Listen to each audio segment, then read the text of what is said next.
bin Alawi bin Abbas Al-Hasani Al-Maliki melihat. Mengapa? Karena di sini ada murid-murid mereka. Dan kemudian Sayyidi Al-Habib Salim Syatiri melihat kita, karena di majelis ini berkumpul setidaknya dari 4. Yang pertama dari murid-murid min talamidhi Sayyid Muhammad, yang kedua min talamidhi Sayyid Syekh Al-Habib Salim Syatiri Rubat Tarim, kemudian min talamidh yang masih ada hari ini Darul Mustafa Sayyid Umar Al-Habib Umar bin Hafiz, dan kemudian yang ada di kota Al-Madinah Al-Munawwarah Sayyidi Al-Habib Zain Ibn Sumaid yang sudah mendahului kita. Mudah-mudahan Allah menempatkan mereka di tempat maqam mahmudah yang masih ada. Mudah-mudahan dipanjangkan Allah umurnya, disehatkan, dan kita dapat menyambung silaturahim dengan mereka insyaallah. Amin ya rabbal alamin. Jadi kehadiran Al-Fakir malam ini, Masya Allah, tabarakallah, bisa bersilaturahim dengan zuriat, bisa bersilaturahim dengan murid-murid. Maka insya Allah pertemuan ini, almar'u ma'aman ahab, orang akan bersama dengan siapa yang dia cintai. Inni uhibbukum fillah, aku mencintai para masyayikh, para habaib, para guru-guru karena Allah. Mudah-mudahan kita termasuk dalam sab'atun yudhilluhumullahu fi dhillihi yawma la dhilla illa dhilluh. Di antara mereka adalah rajulani tahabba fillah ijtama'a alaihi wa tafarraqa alaihi. Yang menyatukan kita hanyalah al-hubbu fillah, berkasih sayang karena Allah subhanahu wa ta'ala. Mudah-mudahan kasih sayang karena Allah ini membuat kita bersama di Darul Lughah wa Da'wah, bersama pula di jannah bersama Rasulullah sallallahu alaihi wasallam. Darul Lughah. Suatu ketika Al-Fakir sedang menyampaikan tausiah, ada bapak-bapak pakai cincin emas. Lalu kemudian ada jamaah yang nanya, Ustaz Somad, apa hukumnya? Saya bilang, uhillu dhahab wal harir lil unsa min ummati. Sutra kecuali air, kalau air emas untuk jam tangan, untuk tak apa-apa karena air bukan emas.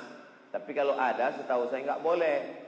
Lalu kemudian kata bapak ini, boleh, ada ayat Qur'annya. Mana dia? Nih, ayat yang dia pakai, ya ayyuhalladzina amanu khudhu zinatakum inda kulli masjid. Hai orang beriman, kalau kamu mau ke masjid, pakailah semua perhiasanmu. Inilah makanya saya pakai, dan ini perintah Allah Pak Ustaz.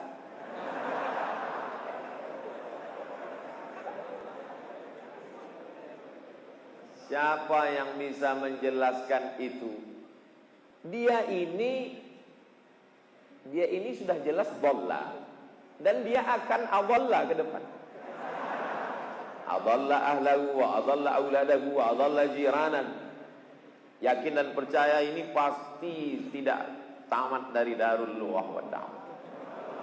Karena di sini bukan hanya sekedar lughah. Lughah itu adalah induknya. Siapa yang lughah itu seperti kunci. Jadi kalau kita masuk ke hotel, ada satu kunci. Kalau kunci ini kita pegang, kita bisa masuk kamar, kita bisa masuk lounge, kita bisa masuk kolam renang, kita bisa masuk kafenya. Dan kunci itu adalah al-lughatul arabiyyah.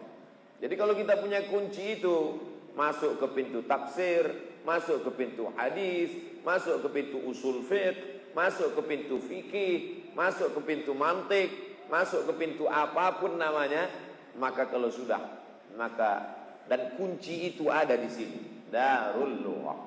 Jadi siapa yang belum punya kunci, datanglah kemari mengambil kunci.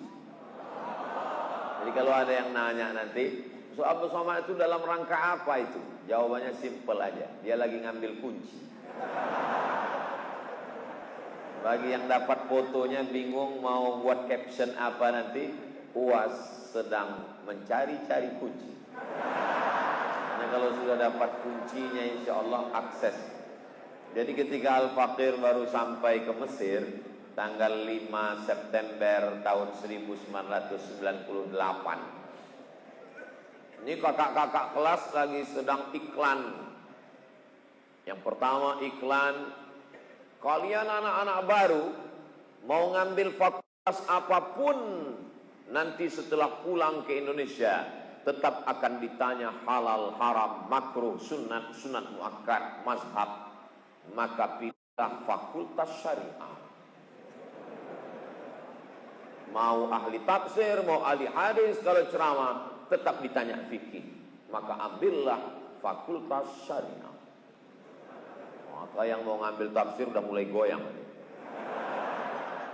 Nah, habis presentasi, lalu satu lagi presentasi kakak kelas senior.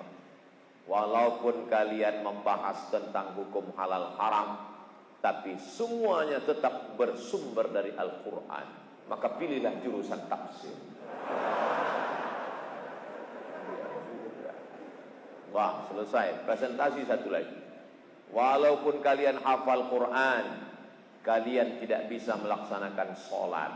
Apa ada dalam Al-Quran itu sholat subuh 2 rakaat? Apa ada dalam Quran itu sholat zuhur 4 rakaat pakai tasyahud awal?